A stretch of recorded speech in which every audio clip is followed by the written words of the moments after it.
नमस्कार। आज हम हिंदी साहित्य के एक बहुत ही अहम उपन्यास पर बात करने वाले हैं, मुंशी प्रेमचंद का गोदान। जी हाँ।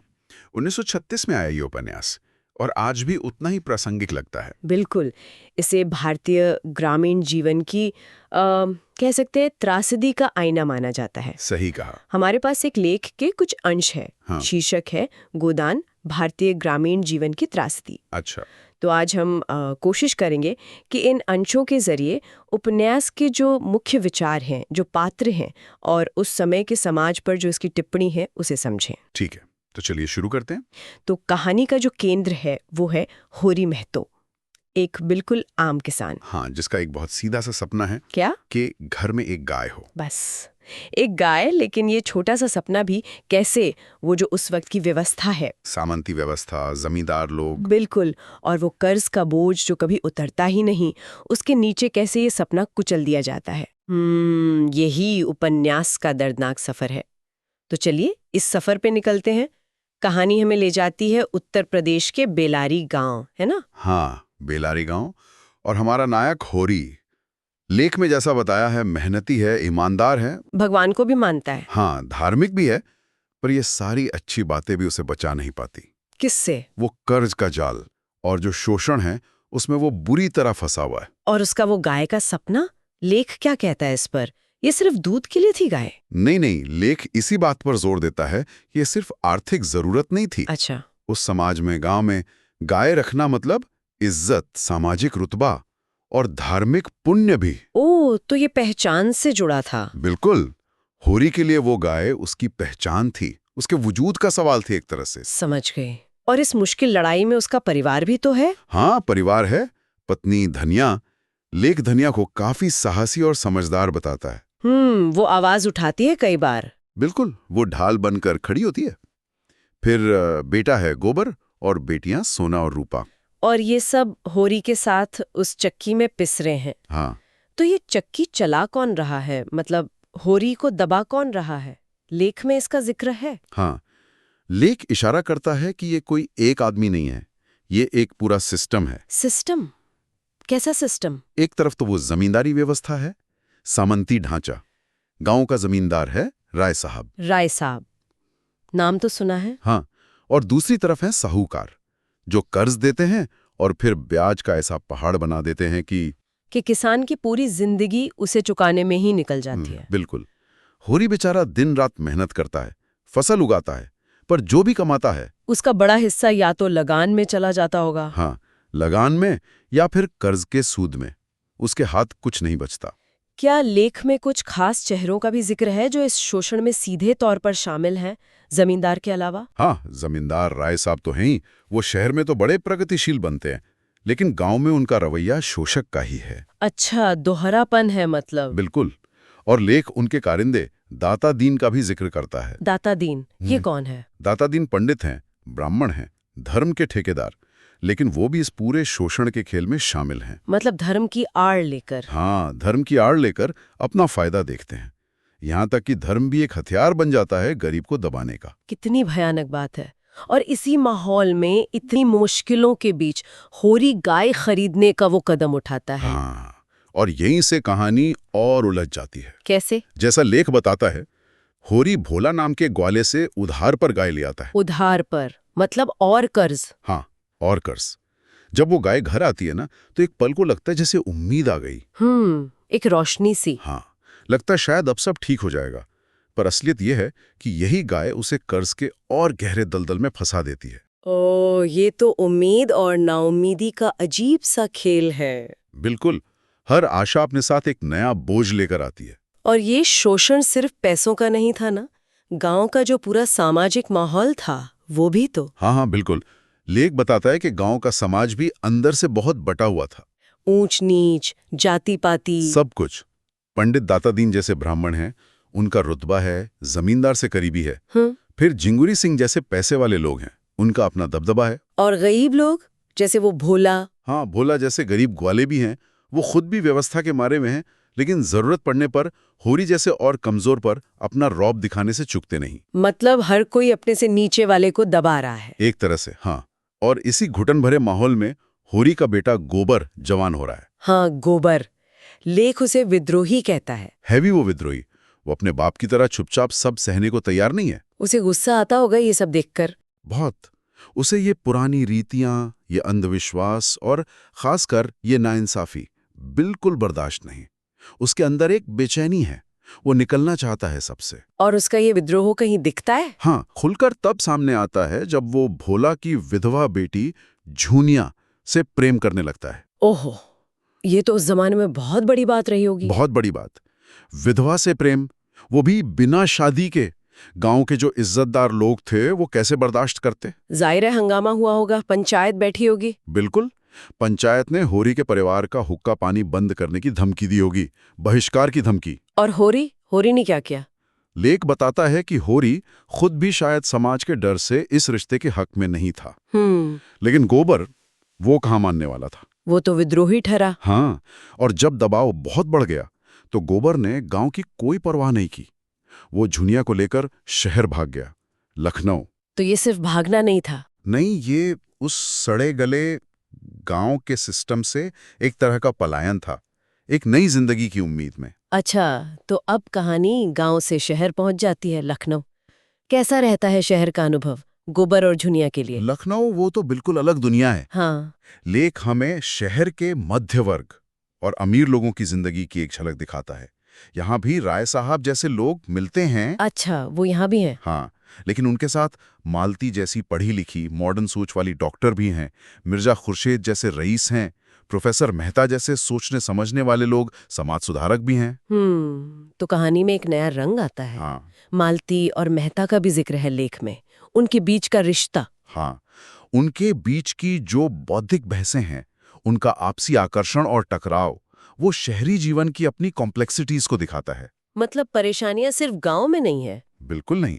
प्रेमचंद ये दिखाते हैं कि शहर के पढ़े लिखे सभ्य समाज में भी अपनी तरह की नैतिक और भावनात्मक उलझनें हैं। और गोबर और झुनिया, शहर उन्हें रास आया। शुरू में गोबर शहर की रफ्तार, उसके मौकों से बहुत इंप्रेस होता है। हाँ। लेख बताता है कि वो एक कारखाने में मजदूरी करने लगता है, पर जल्दी ही उसे शहर का दूसरा चेहरा दिखता है। क्या मतलब? मतलब यहाँ भी शोषण है, गरीबी है, मजदूरी कम है, नैतिक गिरावट है। फिर झुनिया गर्भवती हो जाती है, उनकी मुश्किलें और बढ़ जाती हैं। ओह, तो शहर भी कोई जन्नत नहीं था? बिल्कुल नहीं।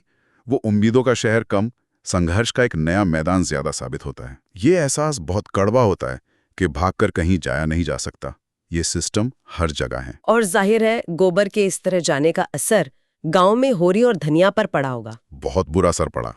एक तो बेटे के भाग जाने का सामाजिक कलंक। हाँ, लोग बातें बनाते होंगे। बिल्कुल। ऊपर से आर्थिक बोझ और बढ़ गया। जमींदार, साहूकार, सबने और कस लिया शिकंजा। और गाय, उस गाय का क्या हुआ जो होरी ने खरीदी थी? वही तो सबसे दुखद है। इसी दौरान, जैसा लेख में वर्णन है, होरी की वो प्यारी गाय जो उसके मान सम्मान, उसके सपनों का प्रतीक थी, वो बीमार होकर मर जाती है। अरे! ये सिर्फ एक जानवर की मौत नहीं थी, ये होरी की हिम्मत का टूटना था। उसकी जो आखिरी उम्मीद थी वो भी टूट गई। यहां से तो उसका पतन और तेज हो गया होगा। बहुत तेज। कर्ज का बोझ अब सहा नहीं जा रहा, शोषण की हद हो गई है। बेटी सोना की शादी करनी है, दहेज देना होगा ना? हाँ, दहेज कहाँ से लाए? उसके लिए फिर कर्ज। छोटी बेटी रूपा है, वो भी बड़ी हो रही है, उसकी शादी की चिंता अलग। ये तो एक चक्रव्यूह जैसा है। बिल्कुल। होरी जितना निकलने की कोशिश करता है उतना ही उसमें धंसता जाता है। क्या गोबर की वापसी से कुछ मदद मिली? लेख कहता है वो और झुनिया लौटे थे। हाँ, लौटे थे, लेकिन इसलिए नहीं कि गांव अच्छा था। लौटे इसलिए कि शहर में उनकी हालत और भी खराब हो गई थी। अच्छा। गोबर अब पहले से ज्यादा तल्ख है, ज्यादा विद्रोही है। वो गांव की व्यवस्था पर सवाल उठाता है, उसे बदलने की बातें करता है। तो उसने कुछ किया? विडंबना यह है कि बातें तो करता है, पर वो खुद भी उसी कर्ज और सामाजिक दबाव में फंसा हुआ है जिनसे वो नफरत करता है। और घर में धनिया और झुनिया के बीच? वहां भी तनाव है, सास बहू वाला तनाव। माहौल और भारी हो जाता है। और होरी, उसकी सेहत? लगातार खटने से, चिंता करने से होरी का शरीर अब जवाब देने लगता है।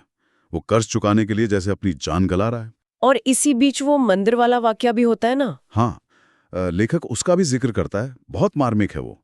गांव में मंदिर के लिए चंदा मांगा जाता है। होरी, जिसके पास खुद खाने को दाने नहीं है, वो चंदा देता है? हाँ, अपनी बची खुची जमा पूंजी, शायद कुछ आने ही थे, वो भी दान कर देता है। क्यों? ये उसकी गहरी धार्मिक आस्था दिखाता है। लेकिन साथ ही ये उस व्यवस्था की क्रूरता भी दिखाता है जहां धर्म के नाम पर भी गरीब को निचोड़ लिया जाता है। और फिर अंत आता है, वो चरमोत्कर्ष। हाँ, होरी अब अपनी आखिरी सांसें ले रहा है, मृत्युशैया पर है। और उसकी आखिरी इच्छा, गोदान, मरने के बाद मोक्ष मिले, इसलिए गाय का दान। पर सोचिए, जिस गाय का सपना देखते देखते जिंदगी निकल गई, आज मरने के वक्त दान करने के लिए भी उसके पास ना गाय है, ना गाय खरीदने लायक पैसे। कितनी बड़ी विडंबना है। हाँ, लेख बताता है कि वो धनिया से कहता है कि मेरे मरने के बाद जैसे भी हो ये रस्म पूरी कर देना। और फिर होरी की मृत्यु हो जाती है। धनिया कैसे कोशिश करती है यह इच्छा पूरी करने की। लेख कहता है ये दृश्य बहुत मार्मिक है। बहुत। होरी की मौत के बाद बेचारी धनिया, उसके पास जो थोड़े बहुत पैसे बचे थे, शायद ₹1.25, वो लेकर पहुंचती है पंडित दाता दीन के पास। वही दाता दीन? हाँ, वही, ताकि पति की आत्मा की शांति के लिए गोदान की रस्म हो जाए। और पंडित मान जाता है? नहीं, वो पुजारी, वो धर्म का ठेकेदार उस छोटी सी रकम को देखता है और कहता है इतने में क्या होगा। वो उसे ठुकरा देता है। क्या? हाँ, उसे वो रकम नाकाफी लगती है। ये तो सिर्फ होरी की नहीं बल्कि उस पूरे समाज की त्रासदी का चरम है। बिल्कुल। लेख इसे उपन्यास का सबसे शक्तिशाली और व्यंग्यात्मक क्षण मानता है। क्यों? क्योंकि ये न सिर्फ होरी के जीवन की ट्रेजेडी को दिखाता है, बल्कि धार्मिक पाखंड और गरीबों के प्रति सिस्टम की जो चरम संवेदनहीनता है, उस पर सीधा वार करता है। जिस धर्म के लिए होरी ने सब कुछ दिया, वही धर्म उसकी मौत के बाद भी उसकी गरीबी का मजाक उड़ा रहा है। कहानी के आखिर में बाकी पात्रों का क्या होता है? गोबर, झुनिया, कोई उम्मीद की किरण? लेख के हिसाब से कहानी थोड़ी खुली हुई सी लगती है। गोबर और झुनिया गांव में ही रहते हैं, अपना संघर्ष जारी रखते हैं। मतलब उनका भविष्य भी अनिश्चित है। हाँ, अनिश्चितताओं से भरा है। और शहर में मालती, मेहता जैसे लोग अपनी दुनिया में जी रहे हैं। प्रेमचंद शायद यही दिखा रहे हैं कि ये संघर्ष चलता रहता है, पीढ़ी दर पीढ़ी। व्यवस्था आसानी से बदलती नहीं। तो अगर हम इस पूरी बात को समेटें इन अंशों की रोशनी में, तो उपन्यास का मूल संदेश क्या है? इसका महत्व क्या है? देखिए, लेख साफ करता है कि गोदान कई स्तरों पर चोट करता है। सबसे पहले तो ये भारतीय किसान की त्रासदी का महाकाव्य है। उसका अंतहीन परिश्रम, कर्ज का बोझ और सामंती ताकतें, मतलब जमींदार, साहूकार, उनके द्वारा उसका भयानक शोषण। उपन्यास उनकी क्रूरता को बिल्कुल नंगा कर देता है। और साथ ही समाज की बुराइयां भी, जैसे दहेज। हाँ, दहेज की मांग, जाति के आधार पर भेदभाव, धर्म के नाम पर ढोंग, इन सब पर भी एक तीखा हमला है। हमने देखा ना कैसे ये सब मिलकर होरी जैसे इंसान का जीना मुश्किल कर देते हैं। एक और बात जो निकल कर आई, वो गांव और शहर का टकराव। बिल्कुल, गांव और शहर के बीच का वो तनाव, वो विभाजन। प्रेमचंद बड़ी बारीकी से दिखाते हैं कि दोनों जगहों की अपनी परेशानियां हैं, अपने पाखंड हैं। शहर भाग जाना कोई हल नहीं है, जैसा गोबर के साथ हुआ। और धनिया जैसे मजबूत महिला पात्र। लेख धनिया के साहस की बात करता है। हाँ, उसकी जुझारू हिम्मत, उसका बलिदान। वो सिर्फ एक बेचारी औरत नहीं है, वो हालात से लड़ती है, आवाज उठाती है, बहुत सशक्त किरदार है। और भाषा, लेख भाषा की भी तारीफ करता है। कितनी असली लगती है, गांव की मिट्टी की महक है उसमें। बिल्कुल, सहज, यथार्थवादी और सीधे दिल को छूने वाली। प्रेमचंद ने जैसे गांव की आत्मा को शब्दों में उतार दिया है। शायद इसीलिए गोदान को हिंदी ही नहीं, भारतीय साहित्य में मील का पत्थर माना जाता है। निसंदेह। और दुख की बात यह है, जैसा लेख भी इशारा करता है, कि ये आज भी उतना ही सच लगता है। किसानों की समस्याएं, सामाजिक असमानता, व्यवस्था का शोषण, ये मुद्दे आज भी हमारे सामने हैं। तो संक्षेप में ये कहा जा सकता है कि होरी की कहानी उस आम आदमी की कहानी है जिसके सपने बड़े नहीं थे, बस एक गाय। हाँ, पर एक बेरहम व्यवस्था ने उसे वो छोटा सा सपना भी पूरा नहीं करने दिया। उसका संघर्ष सिर्फ उसका नहीं, बल्कि उस जैसे करोड़ों लोगों का है। और यहाँ एक सवाल सोचा जा सकता है, लेख के अंत में भी शायद यही इशारा है। क्या? कि क्या समाज में इज्जत पाने की जो चाह है, वो सम्मान की भूख, जैसे गाय का मालिक बनना या गोदान जैसी रस्मों को निभाने की इच्छा, कहीं ये खुद ही उस शोषण वाले सिस्टम का एक हथियार तो नहीं बन जाती? मतलब कहीं ऐसा तो नहीं कि इज्जत की यही चाह हमें और कमजोर बना देती है, शोषण के लिए और आसान शिकार बना देती है? ये तो सोचने वाली बात है, एक गहरा सवाल। बिल्कुल। और इसी विचार के साथ मुंशी प्रेमचंद के गोदान पर आधारित हमारी ये पड़ताल यहीं समाप्त होती है।